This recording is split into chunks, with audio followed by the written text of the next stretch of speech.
우리가 옛적 길 곧 올람으로 돌아가려면 말씀으로 돌아가야 합니다. 말씀 속에서 예수 그리스도를 만나야 하고 말씀 속에서 믿음의 진수를 찾아야 합니다.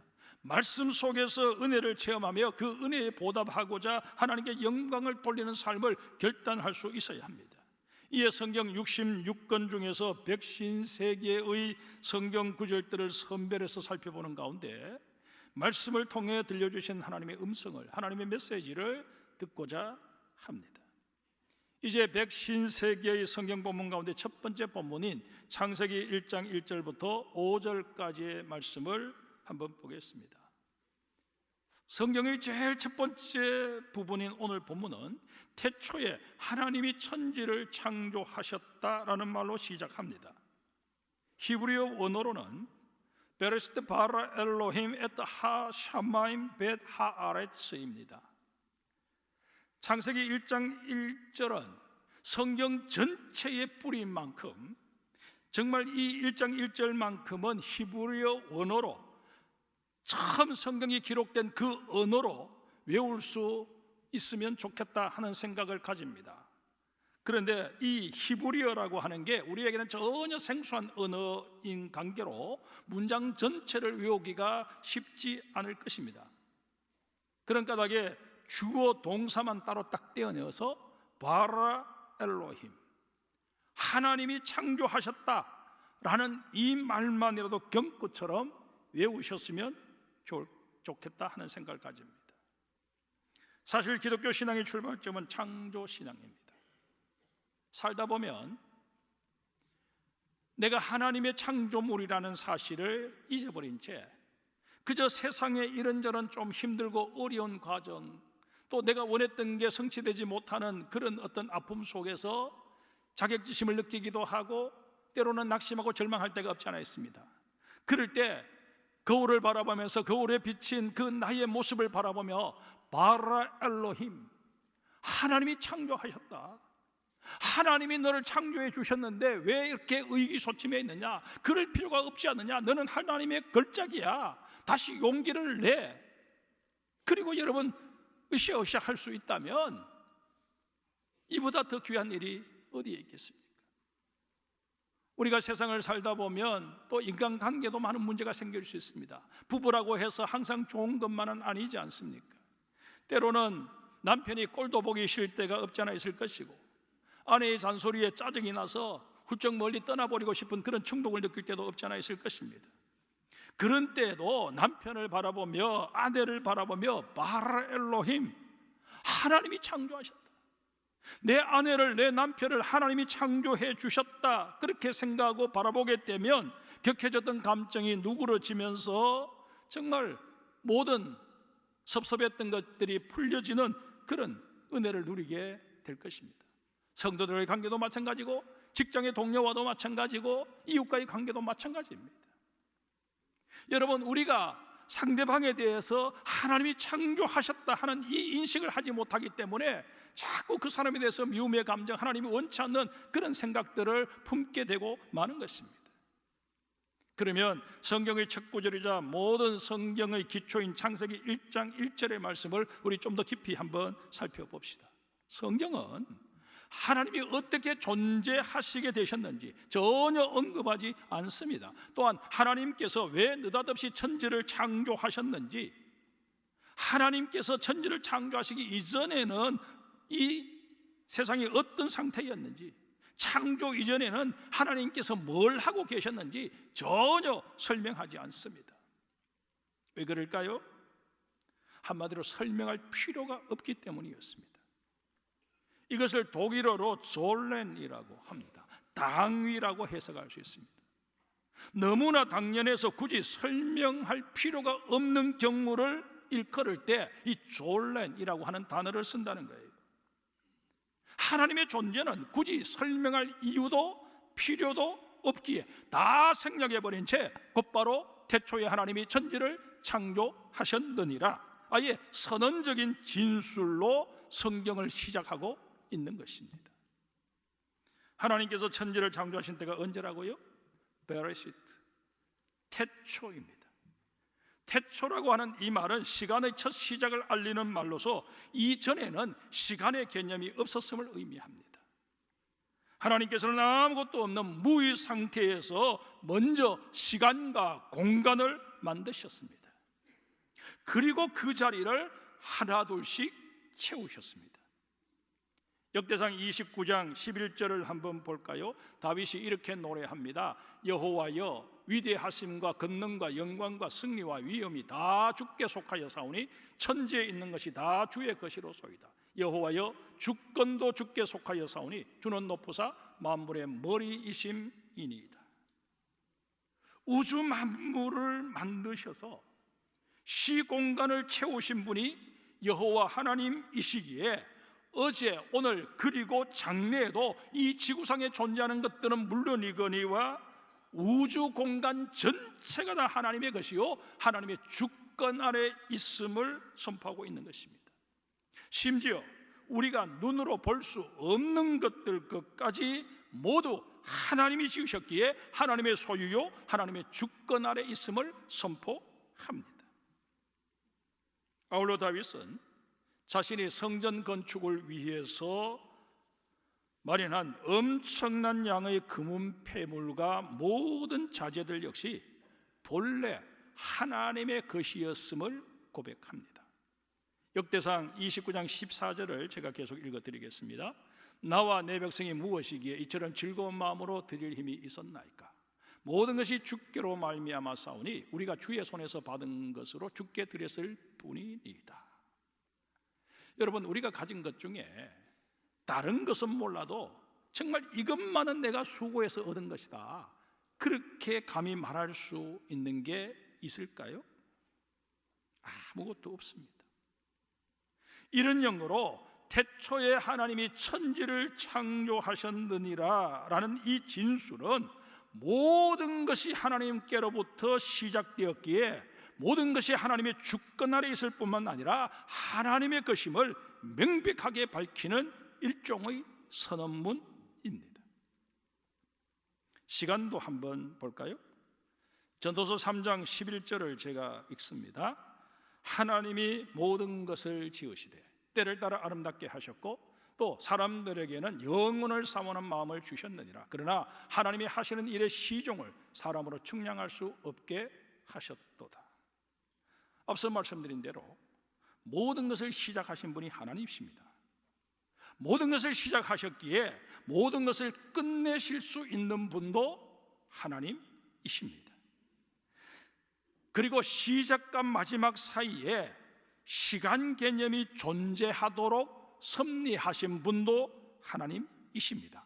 이런 연고로 이사야 선지자는 하나님을 소개하면서 알파요 오메가라고 표현합니다. 알파라는 것은 헬라어 철자의 첫 글자입니다. 헬라어 알파벳을 쭉 나열해 놓으면 첫 번째 알파벳이 알파고 마지막 알파벳이 오메가입니다. 그래서 이사야는 알파와 오메가 그렇게 표현을 한 것입니다. 또한 요한 사도는 알파와 오메가라는 말에 덧붙여서 프로토스, 처음과 에스카토스, 마지막이다, 그렇게 표현을 하기도 했습니다. 때로는 내가 마치 시간을 주관하는 것처럼 그렇게 착각하고 내가 시간을 정해놓고 내가 어떤 기한을 딱 정해놓고 그 기한 내에 하나님이 응답해 주셔야 하는 것처럼 그렇게 때를 쓸 때가 없지 않아 있습니다.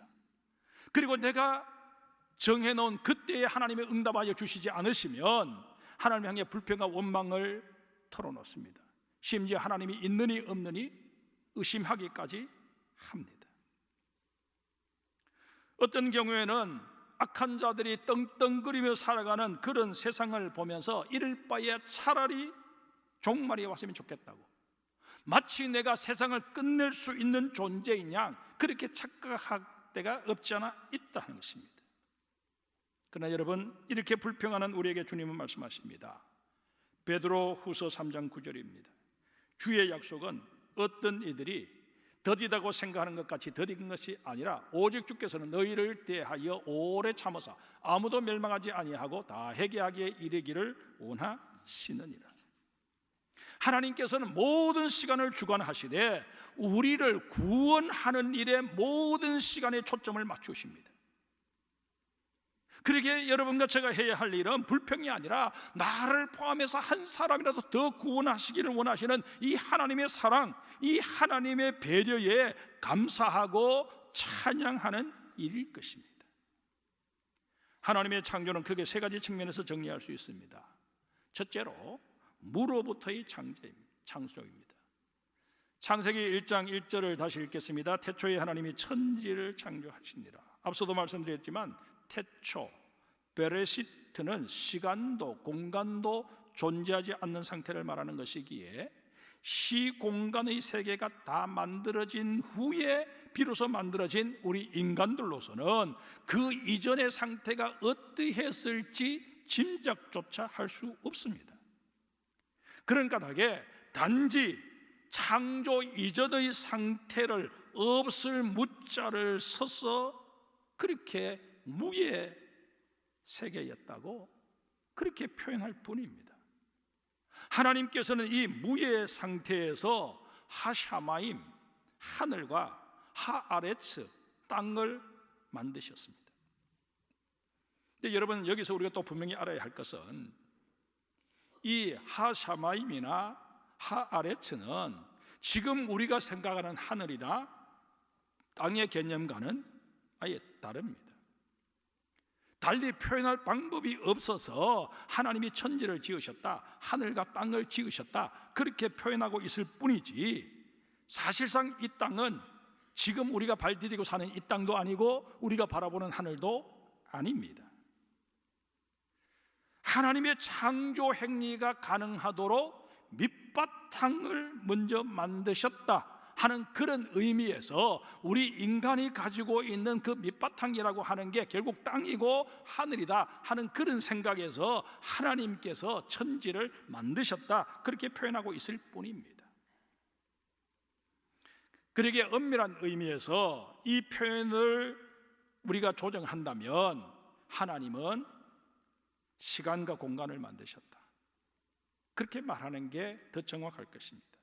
그런데 여기에서 우리가 주목해 보아야 할 것은 창조에 해당하는 바라라는 단어입니다.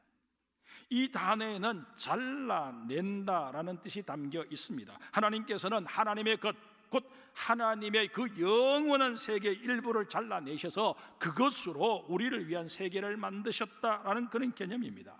이런 하나님의 사랑은 훗날 하나님과 한 몸이신 독생자 예수 그리스도를 떼어내셔서 우리에게 보내주신 것과 맥을 같이 합니다.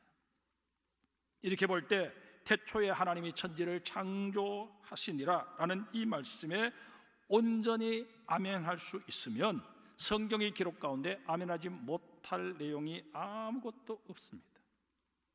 하나님께서 우리를 위해 모든 것 다 만드시고 모든 것을 우리에게 다 값없이 제공해 주셨는데 그런 인간이 타락해 버렸을 때 하나님이 그 안타까움 속에서 이 인간을 구원하기 위해서 독생자 예수 그리스도를 보내셨다라는 이 사실을 우리가 믿지 못할 이유가 없어진다는 것입니다. 창조도 하나님의 사랑의 행위이고 구원도 하나님의 사랑의 행위일진데 이 모든 것들은 하나로 다 연결되어져 있다 하는 이런 차원에서 창조 신앙이 우리에게 분명히 자리하게 되면 구속의 신앙, 구원의 신앙도 분명하여지게 되어 있다는 것입니다. 그뿐만 아니라 구원받은 우리를 계속 지키시고 이끌어 가시는 견인 신앙, 우리를 위해 천국을 예비해 주시고 하나님의 때가 되어서 이 세상 종말이 오면 우리를 천국으로 데려가신다는 이 종말의 신앙에 대해서도 우리는 얼마든지 아멘할 수가 있습니다. 두 번째로 하나님의 창조는 혼돈에서 질서를 창조하신 것입니다. 2절을 보겠습니다. 땅이 혼돈하고 공허하며 흑암의 깊음 위에 있고 하나님의 영은 수면 위에 운행하시니라. 이 2절은 무로부터의 창조 단계를 지나 무언가 존재하고 있지만 재구시를 하지 못하는 그 무질서의 상태에서 질서를 세우는 것을 언급하고 있습니다. 하나님께서는 무에서 무언가를 만드시는 1차 창조에 이어서 이것을 재차 온전하게 다듬어 가시는 2차 창조를 하십니다. 2절을 꼼꼼하게 한번 살펴봅시다. 하나님이 처음 만드신 땅 하아레츠는 어떠했다고요? 혼돈하고 공허했습니다. 혼돈을 히브리어로 토후라고 하는데 헝클어진 실타래처럼 질서라고는 전혀 찾아볼 수 없고 아예 쓸모없는 상태를 지칭합니다. 게다가 깊이를 알 수 없는 흑암이 뒤덮여져 있어서 그 상태로는 아무것도 할 수 없었습니다. 정확한 표현은 아니지만 우리의 이해를 돕기 위해서 굳이 표현한다면 곤죽과도 같은 상태였다, 그렇게 볼 수 있습니다. 이런 아무것도 할 수 없는 상태를 일컬어서 창세기 기자는 또한 보후, 공허라고 표현하고 있습니다. 공허라고 하는 단어만 생각하면 그저 텅 비어 있는 것으로 우리가 이해하고 맙니다만은 이 보후라고 하는 히브리어는 아무것도 존재할 수 없는 상태를 지칭합니다. 근데 보세요, 이런 혼돈되어 있고 공허한 곳에 드디어 하나님의 영이 운행하십니다. 여기서 말씀하시는 영은 히브리어로 루하라고 하는데 호흡이라는 뜻을 내포하고 있습니다. 여러분, 스포츠 중계 같은 것을 보면 특히 육상 중계에 그 100m 달리기를 하는 선수들이 출발선에 자세를 취하기 전에 손을 털고 숨을 내쉬었다가 또 들이켰다가 내쉬었다가 하는 그런 모습을 봅니다. 왜 그렇게 하는 것일까요? 몸의 긴장을 풀기 위함입니다. 근육을 다 이완시키기 위함입니다. 그리고는 이제 출발선에 자세를 잡고 웅크렸다가 예비 신호에 엉덩이를 들고 스타트할 준비를 합니다. 그리고 총성과 함께 용수철 튀어나가듯이 그냥 팍 튀어나가는 것을 볼 수 있습니다. 그 행동을 위해서 몸의 근육을 다 이완시키는 것입니다. 오늘 이 본문에서 하나님께서 영이 수면 위에 운행하셨다 하는 이 표현이 바로 하나님께서 천지를 창조하시기 위해서 숨을 고르시며 준비하고 계셨다 하는 그런 표현입니다. 또한 운행하신다라고 했는데 이에 해당하는 히브리어가 메라헤페트입니다. 이 단어는 어미새가 알을 품고 있는 모습을 의미하기도 하고 또 새둥지 위에 어미새가 날개를 펄럭이면서 날고 있는 그런 모습을 일컫기도 합니다. 하나님께서 창조 사역을 시작하시고자 숨을 고르시며 혼돈하고 공허한 세계를 알을 품듯 품으신 것입니다. 이로 인해 세계의 창조의 역사, 생명의 역사가 시작된 것입니다. 그리고 창조 이후에도 하나님께서는 큰 날개를 펴서 우리를 보호하여 주십니다. 세 번째로 하나님의 창조는 의도적이었습니다. 하나님의 창조는 절대 우연히 이루어진 게 아닙니다. 즉흥적으로 이루어진 것은 더더욱 아닙니다. 그야말로 하나님께서 세밀하게 그리신 설계도에 따라 정확하게 이루어졌습니다. 앞서 말씀드린 대로 하나님께서 처음 만드신 땅은 모든 생명체의 터전이 되기에는 미흡했습니다. 그래서 하나님께서는 혼돈 속에 있는 땅에다 하나님께서 설계해 놓으신 질서를 적용해 가십니다. 그리고 아무것도 존재하지 않던 그 공허한 곳에 하나님의 의도에 따라 필요한 것들을 채워 가십니다. 그 과정이 3절부터 기록되어 있습니다. 3절을 읽겠습니다. 하나님이 이르시되 빛이 있으라 하시니 빛이 있었고, 창조에 관한 논리는 아주 단순하고 명료합니다. 있어라 하시니 있었다. 이게 전부입니다. 복잡하게 그 과정을 설명하러 들지 않습니다. 이런 표현을 통해서도 우리는 귀한 사실을 깨닫게 됩니다.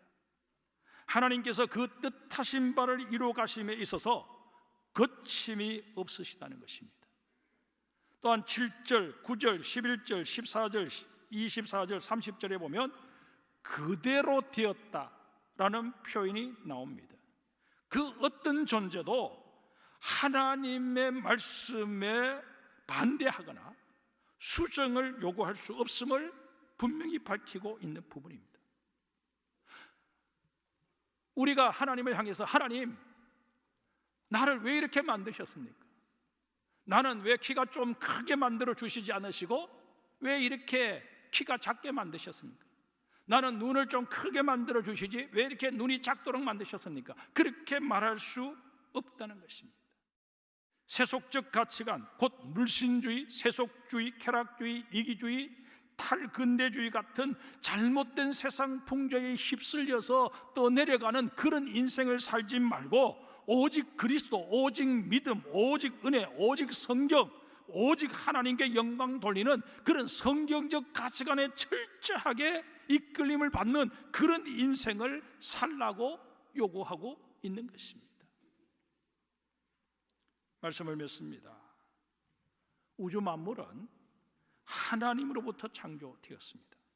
이것은 누구도 부인할 수 없는 대명제입니다. 라틴어로는 크레아티오 엑스 데오라고 합니다. 나라는 존재가 가치를 인정받을 수 있는 것, 다른 데 이유가 있는 게 아닙니다. 내가 뭐 큰 부자이기 때문에, 내가 이 세상에서 큰 공적을 남겼기 때문에, 내가 뭐 많은 공부를 했기 때문에 내가 사람들의 인정을 받는 것이 아니라, 내가 사람들의 인정을 받을 수 있는 유일한 근거는 하나님이 나를 창조해 주셨기 때문입니다. 이것은 내가 누군가를 사랑해야 하는 이유도 동일합니다. 하나님이 지금 내 눈앞에 있는 저분을 창조해 주셨기 때문에 나는 그분을 존중할 수밖에 없고 사랑할 수밖에 없다 고백해야 한다는 것입니다. 우리 그리스도인들이 이 지구를 보존해야 하고 자연 환경을 잘 지켜야 하는 이유가 어디에 있느냐? 하나님이 이 자연을 창조하셨기 때문입니다. 이렇게 볼 때 창조 신앙은 아가페의 신앙이고 회복의 신앙입니다. 여러분은 모두 하나님의 창조물입니다. 그래서 걸작입니다. 그래서 사랑받을 만하고 존중받을 만합니다. 여러분 한 분 한 분을 정말 사랑하고 존중합니다. 바라 엘로힘, 하나님이 우리를 창조해 주셨습니다.